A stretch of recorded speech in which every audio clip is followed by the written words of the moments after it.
Hey guys, it's Honora from the SWAT office. If you are having trouble using a website, something that may help you is requesting desktop view, and you can use this on Google Chrome or Safari, and this will help with a lot of the problems we've been having are with Google Sites and McGraw-Hill.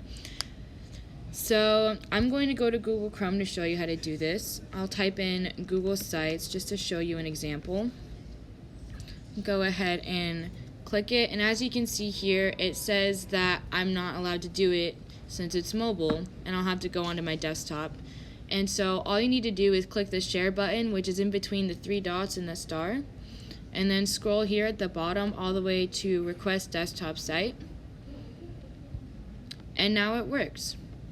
And so yeah, if that doesn't help with a problem that you're having with the website, then all you need to do is just come see us in the SWAT office. We're open 1st and 7th period, or you can email us at swat@salinaisd.com.